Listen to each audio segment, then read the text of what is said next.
Well, welcome everyone to our hour-long session on our YouTube Live. And I thought I'd start off by just talking about the inflation number because it was pretty shocking. So the year-on-year US inflation number, the kind of headline number was about 5%. So let me share my screen so you can see this. Oh, Teddy suddenly smelt the treats, so he's kind of snuffling under the desk. But if I bring up this, so this is the CPI report from the Bureau for Labor Statistics in the US, and if we actually look at the headline numbers, you can see the headline number is 5% compared to last year. A big part of that is base effects, as we'll see in a second, and if you strip out food and energy, which are the volatile bits, then it's just under 4%. And then if we look at the actual items, you can see the huge increases here are for energy. So that would be gasoline and fuel oil, both of which are up over 50% relative to last year, when prices were obviously hugely depressed. The other biggie, I guess, is new vehicles, but also used vehicles. Both of those have gone up a lot. And another one is transportation services.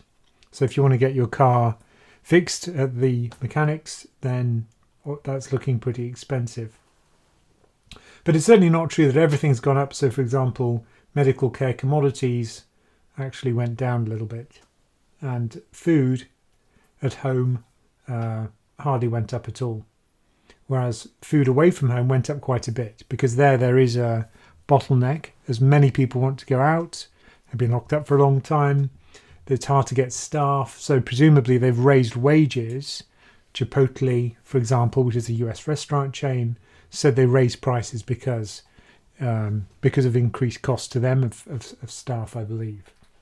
So that's the kind of overall story with inflation. The question is whether that's going to be sticky or whether it's going to kind of subside as we kind of get away from the base effects, which are the initial spike, and then the bottlenecks, which will probably take longer to clear. But how sticky is it going to be? That's the big question. But certainly if we look at something like US Treasuries, they've actually overshot, I think, a little bit. They were pricing in too much inflation, and yields have been falling since April the 21st.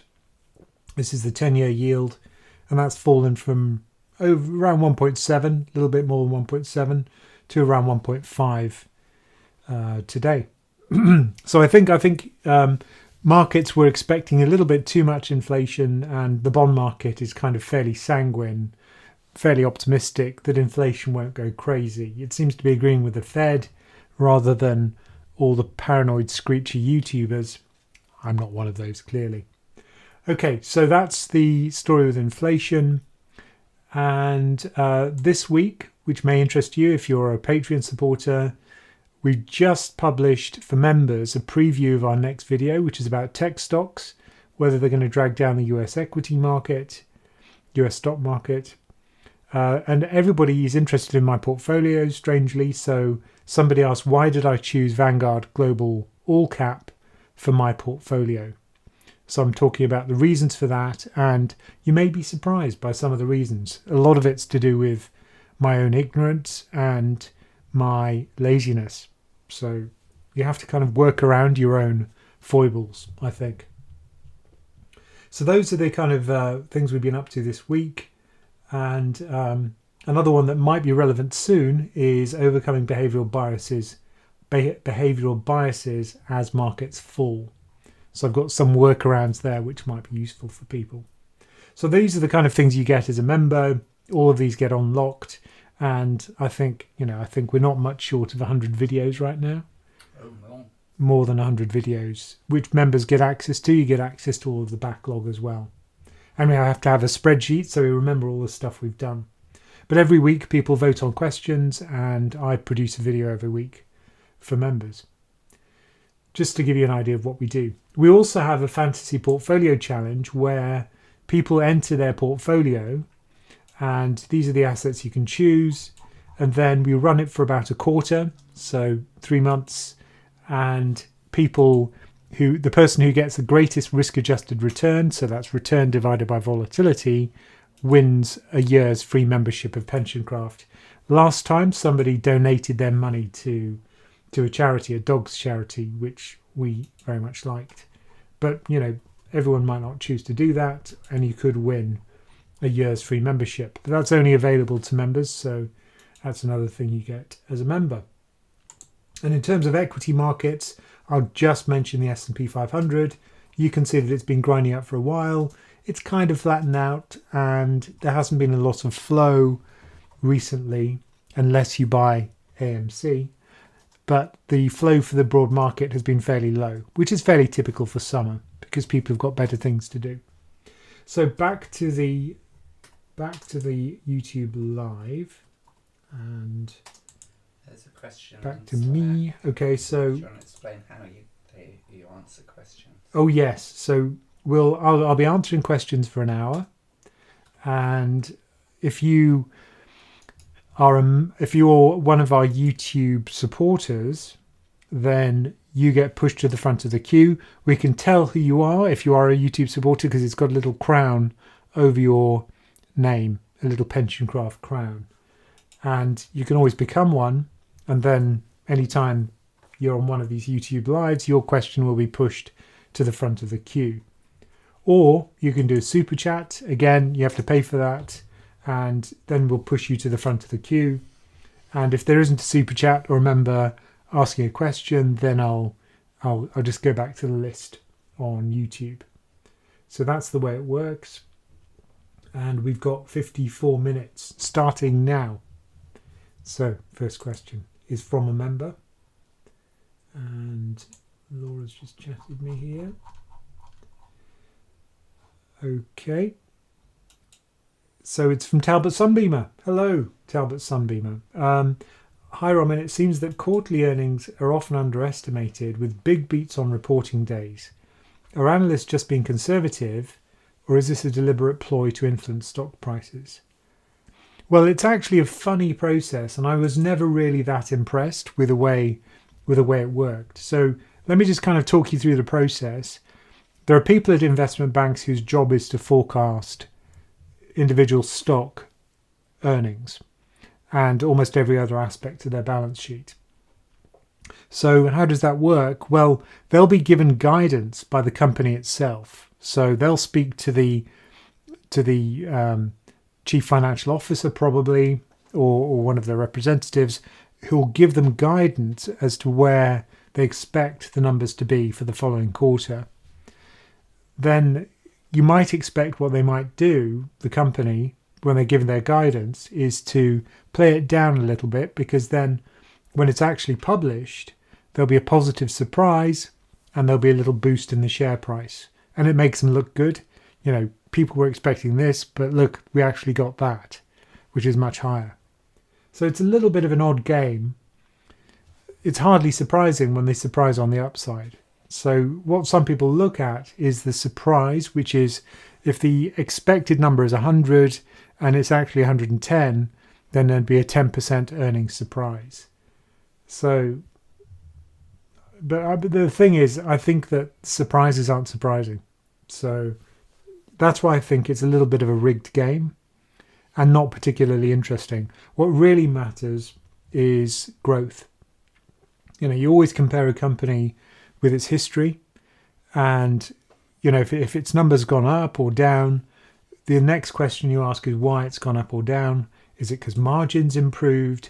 Is it because the total top line improved, so that when you subtract all of the costs, there's more left over?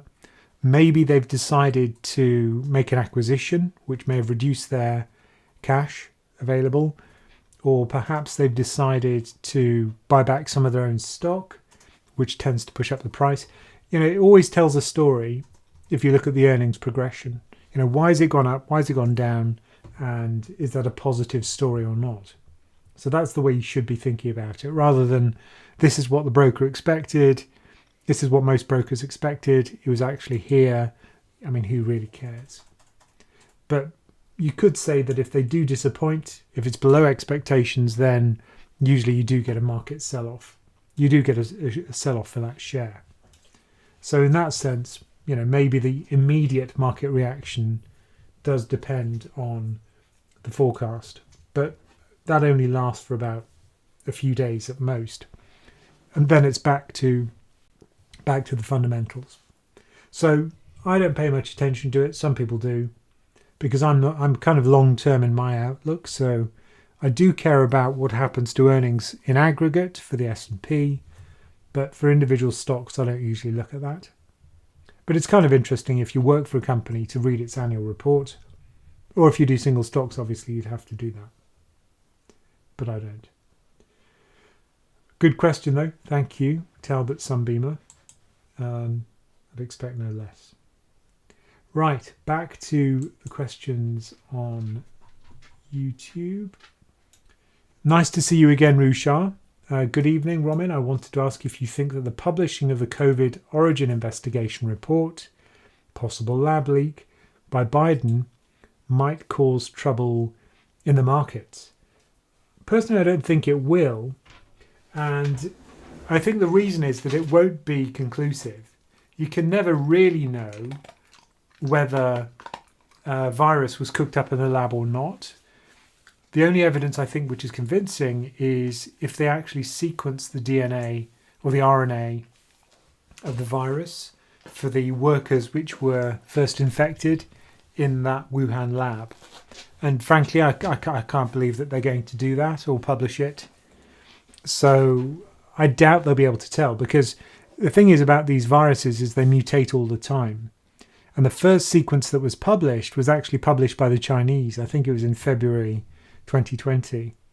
So we'll never really know what the source was. You can't actually see the join in the DNA.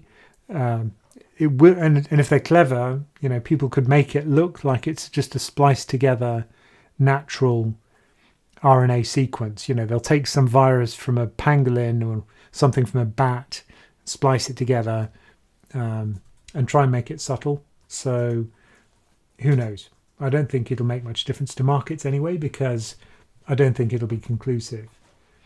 There's always a kind of doubt in people's minds, and you can never absolutely prove where it came from unless you had evidence which was actually from the Wuhan Institute at the time that it actually happened, which I don't think we're going to get. Next question is a super chat, I think. Or is that Talbot Sunbeamer? Saying thank you very much. Oh, thank you, Talbot Sunbeamer. That's really kind of you. Thank you. Next question is from Carlos Gallardo, who says, thank you for your great insights. Which of these do you believe has the best prospects for appreciation in the next 12 months? Copper, crypto, tech stocks, value stocks, other? Oh, that's quite broad. Okay, so 12 months. Well, at the moment, I'm drip feeding back into equity. So I'm 2 payments in to a 24-month drip feed. And I'm buying global equity, and I'm buying the global all cap index from Vanguard. So I'm kind of hoping that's going to do well. But my next installment is tomorrow. So I can almost guarantee that'll crash markets. Just thought I'd warn you. But I mean, I never make forecasts. I don't really do that. What I would say is, at the moment, the US is. It does look a little bit like it's running out of steam, and often you have a kind of lull during summer, and then when people get back from holiday in August. In September and October, that's when you tend to see markets snap to some new level as they kind of sit down and think about where things are headed. Now, the earnings report that we've just had was pretty good, but I think we're coming to the end of the period where the year-on-year increases are huge.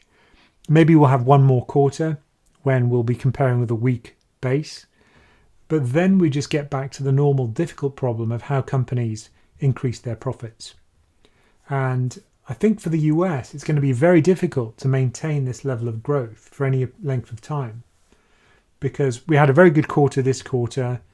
But if you look back before the pandemic, there was a kind of slowdown in earnings growth, particularly for those kind of FANG stocks. So I think I'd be worried about where we go next, with those stocks.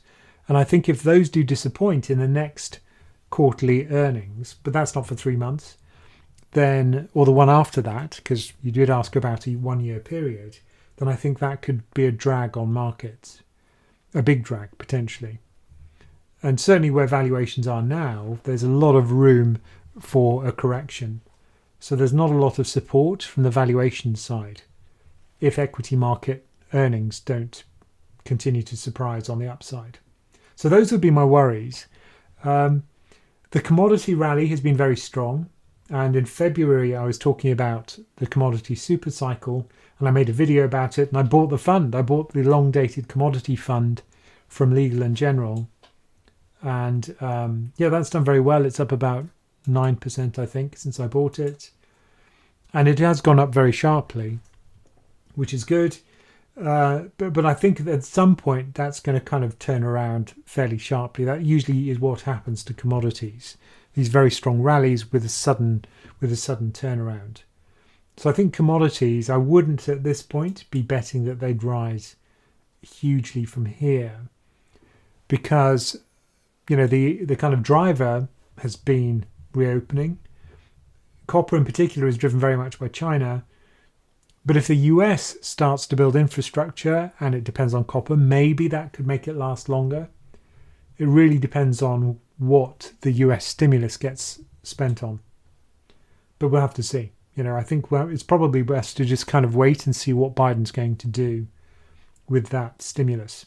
How much of it is going to depend on commodities? How commodity intensive will it be? And also to see what China does. Whether China, which is actually deleveraging at the moment, will reduce demand for copper. So those two could be pulling in different directions. Greater demand from the US for its infrastructure rebuild, and less from China because it's deleveraging and trying to stop a kind of construction bubble and a property bubble. Yeah, we'll just have to see which way it pulls. Crypto, anybody's guess. I also crashed the crypto market because I bought Ethereum right at the top because obviously I wanted to learn about cryptocurrency. So, that's the primary reason I did it. I didn't buy a lot, but of course, you can almost guarantee if you buy something, then usually you get a bit of a shock initially. But I'm happy with that. I knew the volatility going into it, and my primary goal is to learn. So I've been doing a lot of the reading on crypto on Coinbase.com, which is pretty good in terms of tutorials, which I liked. And I've been reading around as well. So crypto, can't call it because it's almost impossible to know. But if there is a pullback in risk assets, that's not going to be good for crypto because it is a risky asset like equity. Tech stocks, again, the video this week is about that. So watch out for that on Saturday. I'm not too bullish on those. Value, I think, potentially could be interesting. As a long-term play, value started coming back as a theme. And I think that's a theme that could play out for some time. So if I had to choose, I'd say probably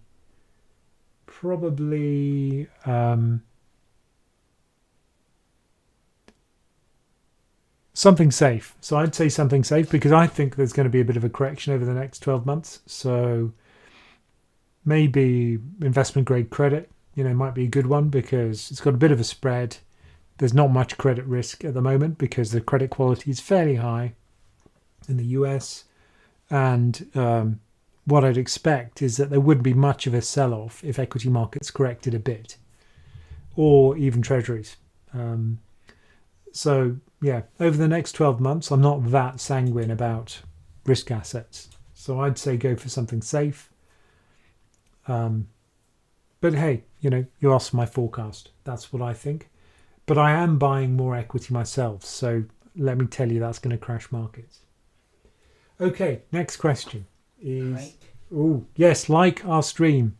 Because if you do, It helps us a lot. It's very easy. You just click on the like, which appears in the video window. And please subscribe, because we just reached 92,000 subscribers today.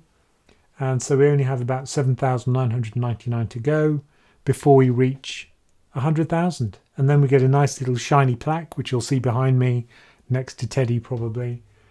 And we're very excited about that. We thought it would happen before Laura's birthday on July the 13th, but that's not going to happen, sadly, unless you all subscribe, including the people who watch the replay. But, tell your friends. And I've got to say, today I've met the first person who recognised me while I was out walking the dog. He said, "Don't you have a YouTube channel?"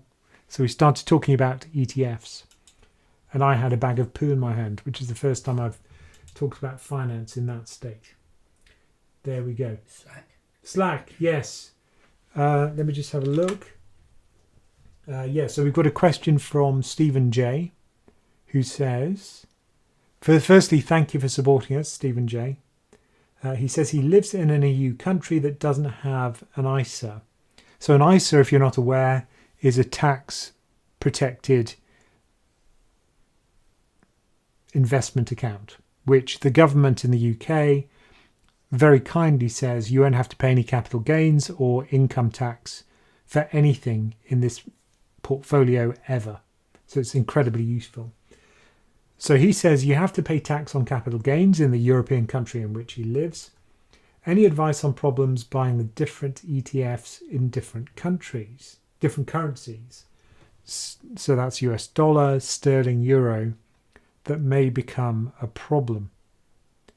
I guess what you're talking about is not really about capital gains. It's more to do with what the currency effects will be on the returns, I'm guessing. But if you are investing for the long term, then currency firstly isn't very important if you're buying equity. If you're buying government bonds, then there you do need a hedge if you do want to keep the risk low. So those are generally the reasons why you might hedge. If it's a low volatility investment and you want to protect the value of your capital, it doesn't matter that it's got almost no volatility in short-dated US Treasuries. If your currency has strengthened by 20%, you'll make a 20% loss through the currency effect. So if you are expecting a big strengthening of your domestic currency versus foreign, then you would hedge. If you're expecting a weakening, then you wouldn't hedge because it'll be to your benefit having foreign assets. So that's the way to think about it. And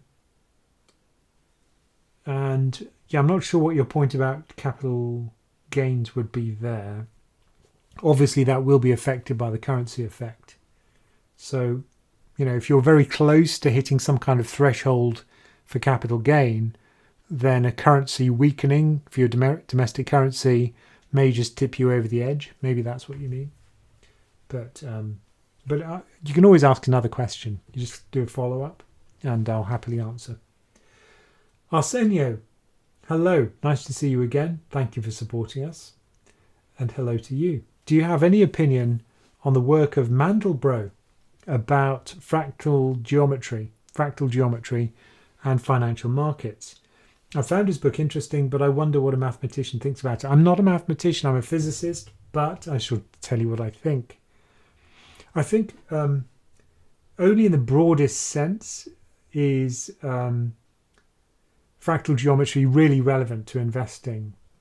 And by that I mean it is a chaotic system in the sense that it's unpredictable.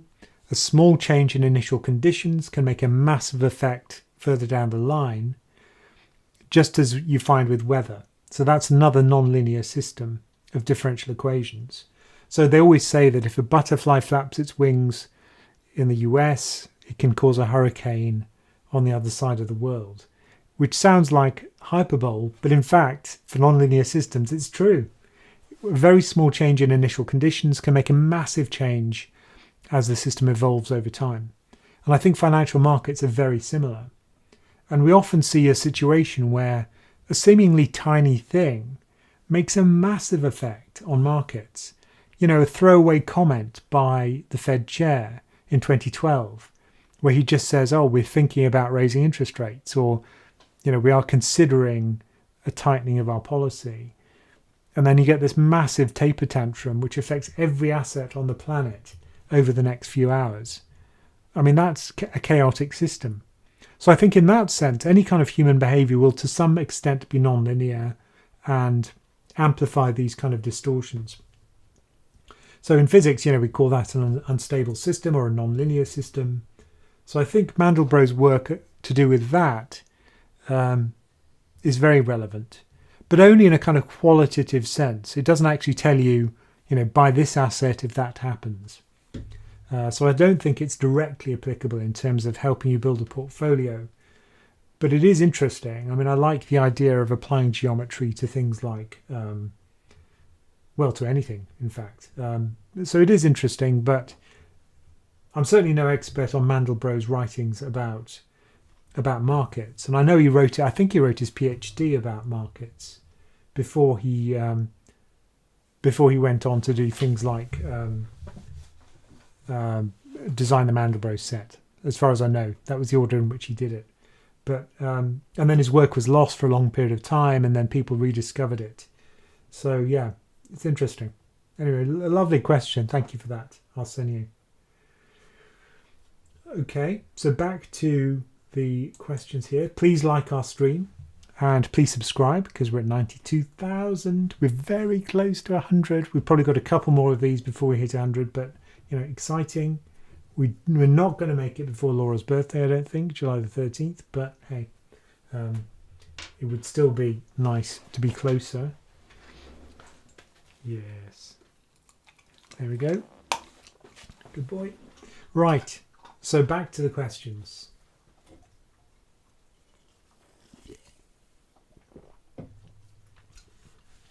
Oh, interesting question.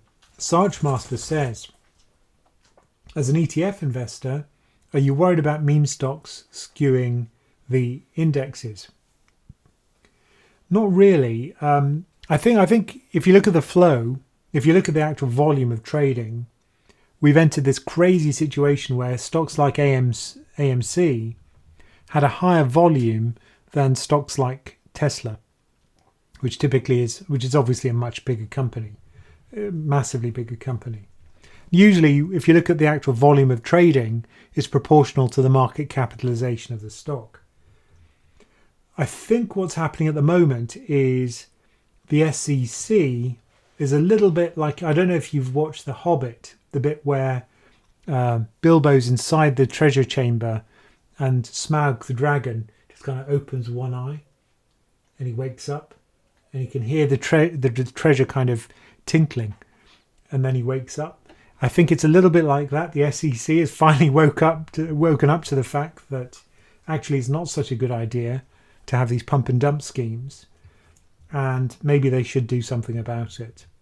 So I think it'll probably change in the sense that the SEC is going to clamp down on what is effectively weaponization of call options. And frankly, I think a very kind of simplistic view about being long and short. Because for some reason it's good to buy stocks you like, but it's not bad to sell. But it's bad to sell stocks you don't like, which is effectively what happens when you short a stock. So I think it's very simplistic to look at things in that way. And then you could say, well, what about if I own a call option? That's good because I'm long the underlying. But if I own a put option, that's bad, but it's only half bad because it's capped above a certain point, above the strike. So how evil are those two? It's kind of childish, I think, to have that kind of outlook. And I think, frankly, the reason why many people are buying these meme stocks is just to make a buck. I don't think it's to do with liking the company. If you like the company, go out and buy their products. Go to the cinema. Go to the movie theatre. Buy the products that GameStop produces or sells. Doesn't produce. So, yeah, I think it's... I don't think it's going to affect the actual index itself, though, because, it's like a super tanker. If you look at the S&P 500, in terms of the total flow, you can't disrupt that easily. It would be almost impossible. Even if you tried, it would be almost impossible. So I don't think it's going to affect ETF investing. If you have some concentrated funds, some concentrated ETFs, which have exposure to those kind of meme stocks, yes, it'll distort them, increase their volatility. But for a broad index, which is the kind of thing I buy, I mean, it wouldn't even register. So no, I'm not that bothered about it. For me, it's just amusement, right? So I like watching it. And what worries me about it is that people get sucked in and then they buy at the top and then they make a loss. I think that's the kind of tragic consequence of these kind of pump and dump schemes. For the people who get in early, it's kind of okay as long as they get out in time.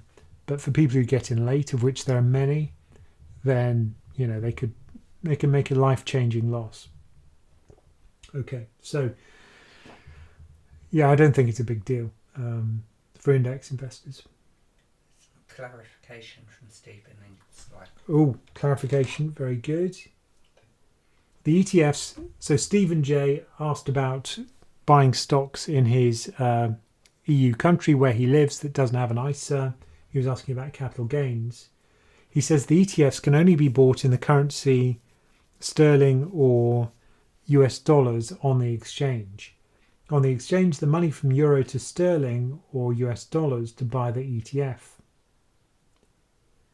The currencies then would have capital gains tax in euros to buy the ETFs from the currency conversion, I guess. Okay, so I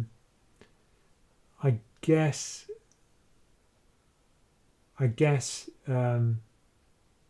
you could get a local currency hedged version of the index. Maybe that would be the solution. So you could get a currency hedged version in your local currency, euros, of the foreign fund. Maybe that would be the solution, because then you won't get the currency fluctuation. Yeah, I think that's what you meant.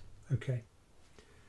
So back to the questions here. Jonathan Ball says, good afternoon. Hello. Do you think the quality, so this is BMBM365, do you think the quality of the companies in the A market has improved? I think the macroeconomic environment at the moment is a good one. It's a good backdrop for small caps in the UK, in the sense that we've had the furlough schemes, which have kind of stopped the worst happening. We've also got the economic growth improving. So we've seen very strong purchasing managers indices for the UK. Clearly, there's a demand for products and services in the UK now, which is great. After we,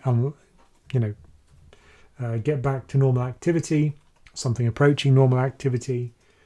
So that's a good backdrop for domestic-oriented stocks. And of course, small caps do tend to be domestic-oriented. So I think, that's good for AIM stocks.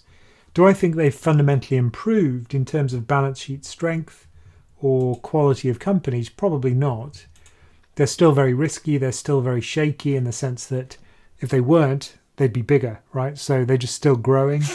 But I have spoken to a couple of investors in the UK who invest in AIM stocks recently, and they've had some great returns. But it is risky. It certainly could turn around very quickly. If we get a second wave of this new Delta variant, then, that could very quickly turn around. And ultimately, I think a lot of it is due to the euphoria of lockdowns ending, which won't last forever. So fundamentally, no, I don't think it's improved a lot. Certainly the legislation governing what can go into the AIM index, which is the UK small cap index, I don't believe that's changed. Slack question. Yes, so please do like our stream. Even if you're watching as a replay, please do like it and subscribe, because we're at 92,000. We're very close to 100. Super chat from the original Brixie. Thank you the original Brixie. Thank you for the super chat. Hello, Ramin. What's your opinion on GDP weighting indices on major world regions versus a market cap weighted index for a long-term portfolio? Okay, so with some indices, I mean, usually what happens with an index is they're weighted according to the size of the company. That's right, isn't it? Market cap weighting, yeah. Whereas for a GDP weighted index, what happens is it's according to the size of the economy and how quickly it's growing. So a very rapidly growing economy like China will get a bigger weighting than a more slowly growing economy like the US until recently. Of course, the US is growing incredibly fast at the moment. Yeah, that's a kind of interesting way of approaching it. What would happen, though, is you'd have a very large overweight for emerging markets most of the time, because obviously GDP is growing more quickly there. And obviously that would come with a greater risk, because unfortunately GDP growth doesn't always translate into equity market growth. So the effect on your portfolio would be to be underweight developed markets, overweight emerging markets. So that would be my concern. As long as emerging markets outperformed strongly, you'd be okay. But if they didn't, not so good. So that would certainly be a more risky way of weighting your portfolio, I think. So, but if you're talking about major world regions, maybe you're just talking about developed markets. The difficulty is that equity returns tend to be negatively correlated with GDP. So when GDP growth is strong, because perhaps it's because GDP takes so long to work out that it's actually, the story's effectively over by the time you find out what GDP is. And equity markets would have gone through, rallies, crashes in the meantime. So I think GDP is just too much of a slowly varying variable. And it's backward looking. And that's why there's probably this negative correlation between GDP and equity prices. The other effect is dilution. So if you get very strong growth in emerging markets, you tend to get more issuance of more shares. And so the same amount of growth and earnings growth is shared amongst more companies. So as an investor, as a new investor, or as an existing investor, you'd get diluted. So you don't see the full upside of the high growth. So that dilution effect is an important one. Yeah. So I think that's why GDP weighting probably isn't as cool as it sounds, because of those issues. Good, interesting question, though. Thank you for that. In fact, the questions are always really interesting. I'm always amazed by the quality. So thank you all for that. Right, next question is... Oh, I like this one. Oh, no, I'll answer that one first. Alex Mergen, so you averaging down on Ethereum already? No, I'm not. In fact, I'm just going to hold it. I'm just going to leave it. What I have done is move a little bit of the Ethereum into Algo, because there I can earn a 6% yield, because but it's a kind of weird yield because it's paid in Algo. So in bond world, this would be called PIK, where you're paid in kind. So if you like a stock, for example, or if you like a bond, then you'll be issued more of the bond instead of being given money, which in the bond space is seen as a crime. It's an awful thing, but payment in kind is fairly standard for crypto. But, I'm being paid in Algo. But it was just fun, and I wanted to learn about yield farming. So I thought that was interesting. But no, I might even buy some more. I might put some more in, because there could be some upside. You never know. So not averaging down. No. Question in Slack. Oh, Slack question. Dan Veneri says, apart from your books, which books do you recommend about investing? Well, a good one, obviously, I always talk about this one, is Psychology of Money. This is Morgan Housel. Very good book. Love this one. Because I think a big part of investing is managing your own kind of psychological hang-ups. Not just you, but anyone. You know, we all have the same ones pretty much. Or another good one is, well, one I always go back to is this one. So this time is different. Now everybody goes on about the fact that it had a spreadsheet error, but in fact it's just really great because it gives you the whole context of financial crises of the past. And I just find that context fascinating, particularly hyperinflation. It talks about hyperinflation episodes of the past, and that's really interesting. But it goes over 8 centuries of data, and it's really good. Anyway, it's Reinhardt and Rogoff. It's kind of a classic book. I love that one. I found this one interesting, Lords of Finance. So this is by Liaquat Ahmed, and it talks about the history of central banks, which might sound boring, but it's actually a story about people and their relationships and the reason why they created central banks in the first place, but also how these relationships built up and how the role of central banks has changed over the years, particularly through the war years. So really interesting book, that one. As you can tell, I like finance books. There's some really geeky ones. I won't recommend those, but yeah, those are good ones to get started. I think, and obviously mine. You know, like A Financial Bestiary is the one I wrote, which is pretty good. But that's kind of for professional investors, not so much for kind of average investors who just do it as part of their portfolio. It would be for people who work at a hedge fund or an investment bank or at a pension fund. Hisham Daoudi says the tax for bonds in Belgium is 30% of the revenues. Lord, that's a lot. Do you think that bonds in this case would still be suitable as a hedge for stocks? Or would real estate be a better option to diversify? Yeah, so if you are paying 30% on the income on bonds, the question then becomes, do they still hedge equity?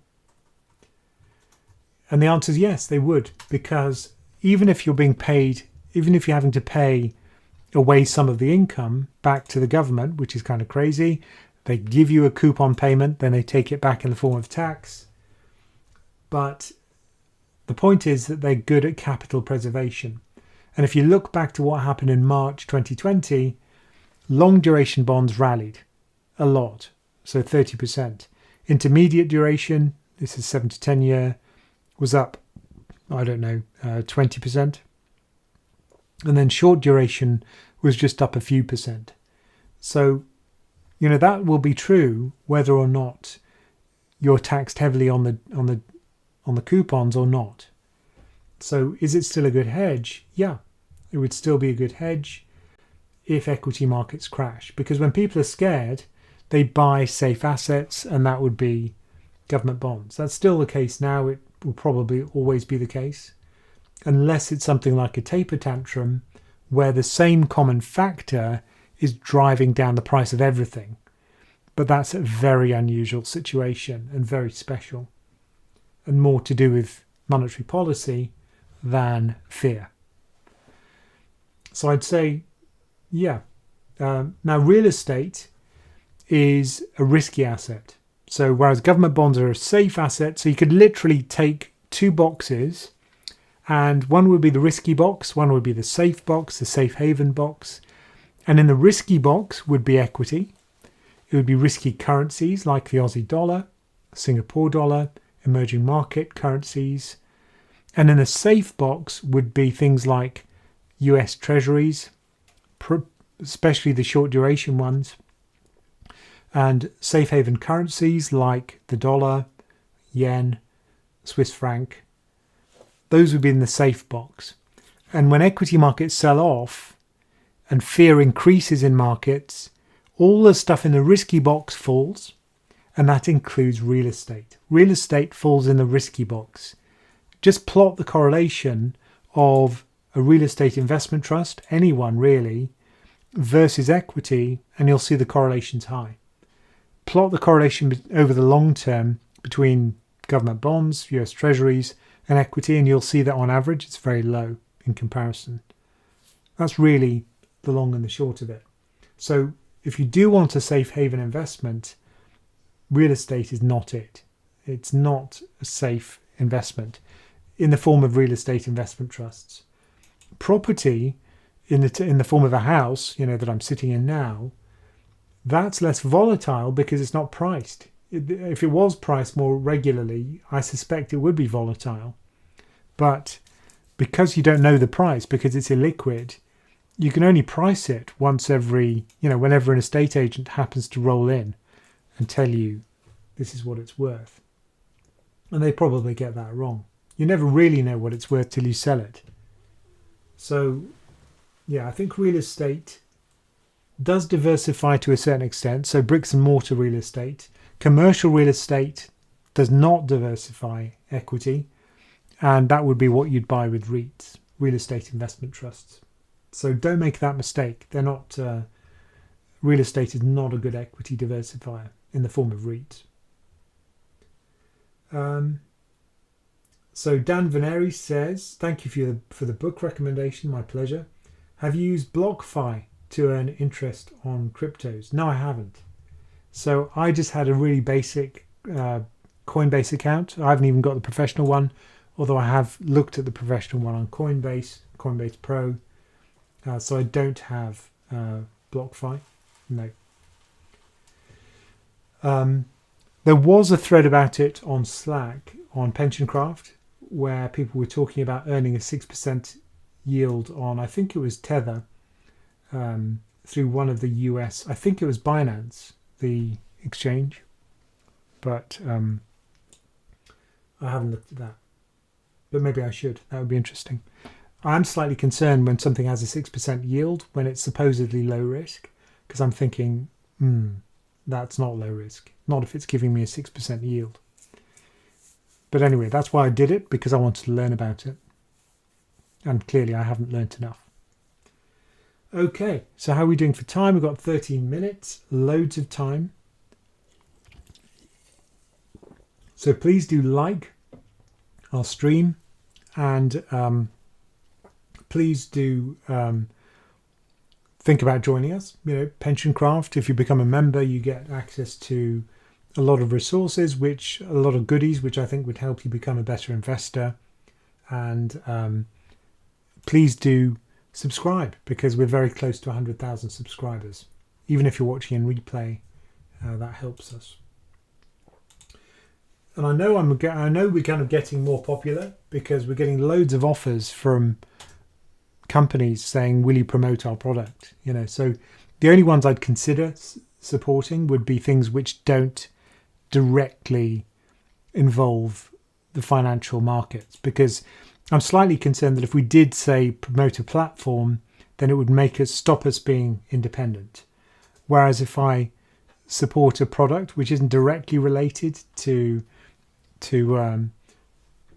investment, then we still maintain our independence. So we have got a couple of those in the bag, so to speak, which you'll be seeing later. But products which I really like, so I wouldn't do it if I thought they wouldn't be useful. Okay, so back to the questions.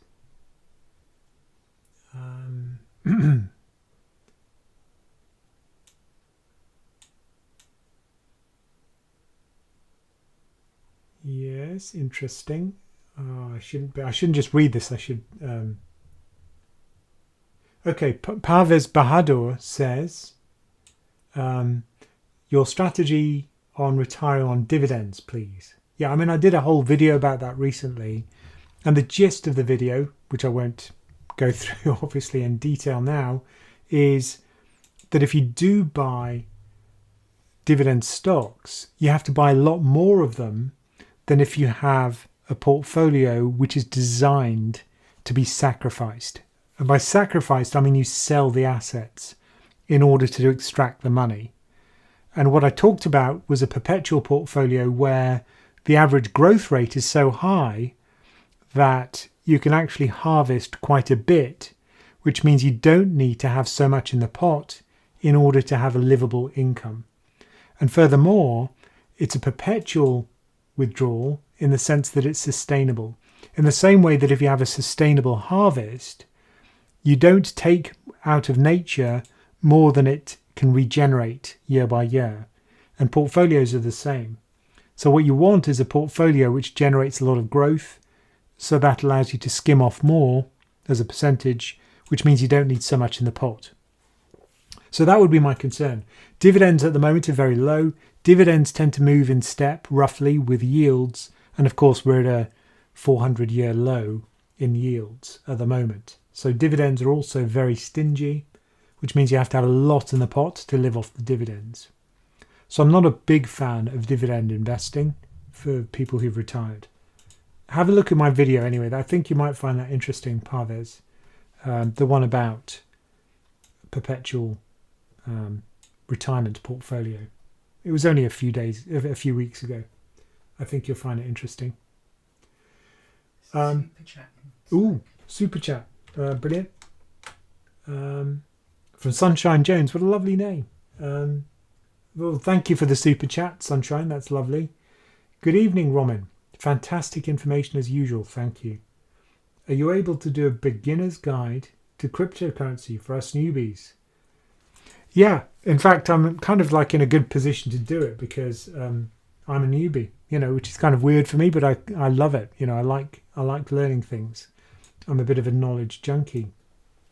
So, yeah, what a good idea that is. Maybe that would be a good idea. Yeah. Laura's nodding. I think we're okay. There's another super chat. Oh, another Not super chat. Sorry, member. Oh, member Andrew O'Connell. Thank you, Andrew, for supporting us.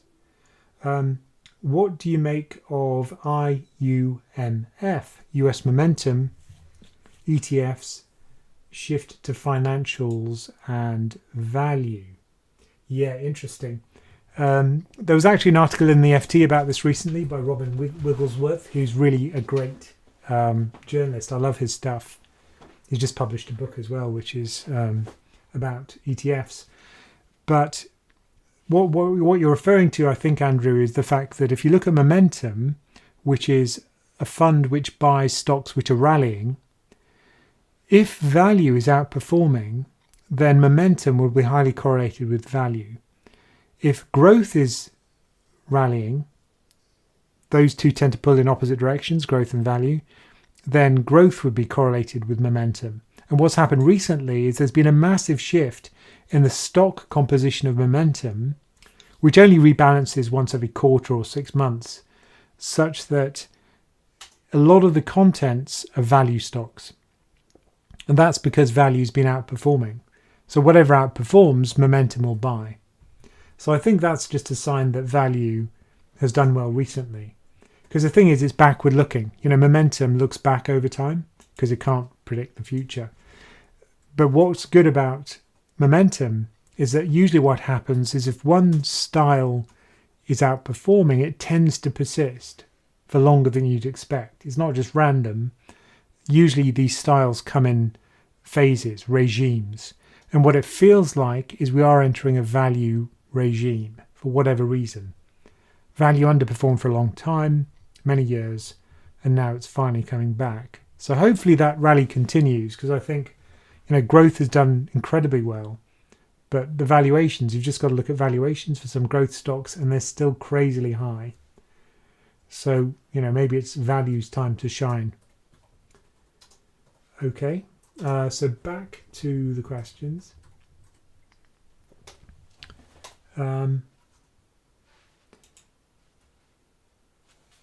I've got 80% on so this is from Shindo Sensei. I've got 80% on QQQ and 20% on MCHI. Is this an okay portfolio? I'm not actually familiar with MCHI. Let me just look that one up. That's interesting. So MCHI, is it the MSCI China ETF? Yes, it is. So let me just share that so you can see it as well.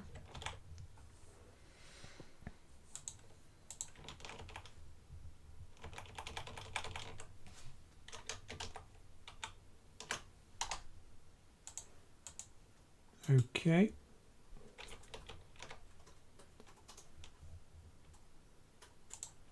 Sorry, it's a bit slow. Okay, if I share my screen so you can see this, hopefully you can see that. Okay, so this is an iShares MSCI China ETF, and so this is buying large and mid-sized companies in China, and this is a kind of fairly mixed bag in the sense that it's market cap weighted, and you can see that if we look at the portfolio, the PE ratio is about 18, so not incredibly expensive compared to the US. The number of holdings, just over 600. And if we look at the actual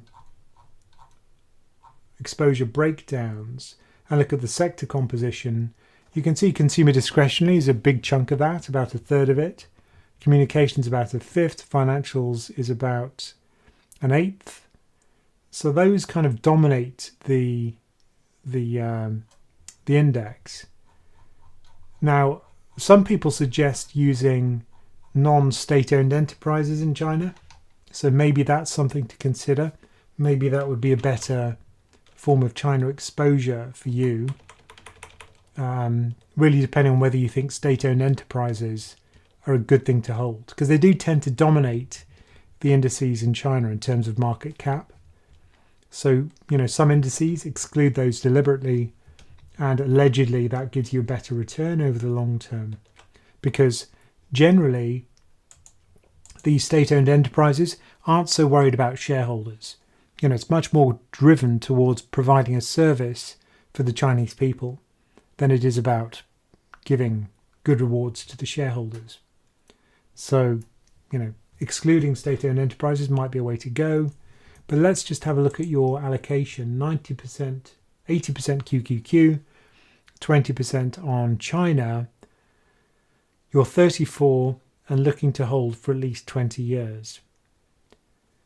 Well, that's certainly a fairly chunky allocation to China. I mean, maybe you should think about a more general emerging market index, because China is certainly large in the EM space, but it might be that the returns are stronger from some other part of EM. And it's not always the case that China is the one that outperforms. So perhaps consider a broader EM index, because I assume you're buying that because you expect its returns to be better than developed markets. So you think it'll boost returns. But certainly for someone who's young, who's going to be holding the portfolio for 20 years, I don't think that's crazy. Emerging markets would be about 10% if it was market cap weighted. You've got 20 on just one EM country. So I'd be slightly concerned about that. Things could go wrong in China, but they might not go wrong in the rest of EM. So maybe diversifying would be a better idea there. But QQQ, you've got slightly high concentration risk there as well, very high concentration risk, because 50% of that is in FANG stocks. Facebook, Apple, Alphabet, Amazon, Netflix, Google, Microsoft. Those make up about half of the NASDAQ. So you are highly concentrated. And if earnings for those companies disappoints, then that could drag down the NASDAQ a lot. So watch my next video, which is coming out on Saturday, which is all about that. And I give 5 reasons why that might happen. So just see what you think of those 5 reasons. And then think if you're still happy with that portfolio. Oh dear. Okay, so Ray says, as a retired person, just put everything in the Golden Butterfly portfolio. I watched your video. Thank you. With a little pretty icon of a butterfly. Remember, it wasn't a recommendation, Ray. So That was your decision. I mean, seriously, I don't ever advise people. I like people to kind of know how to build their own portfolio. So I hope at least you tried building your own and tried to beat the butterfly portfolio. So anyway, yeah, I'm glad it was helpful. Anyway, so thank you all for joining us. Please do like our stream. Do consider joining us on Patreon because you get much more as a member. And please do at least consider subscribing because we're almost at 100,000 subscribers on YouTube. And yeah, thank you all for joining us for our live stream. And see you in 2 weeks' time when we will be closer to 100,000 subscribers. So thank you all for joining us. And thank you for all the great questions. They were amazing, as always. And thank you for the people who super chatted as well. That helps us a lot. So take care, everyone, and see you in 2 weeks' time.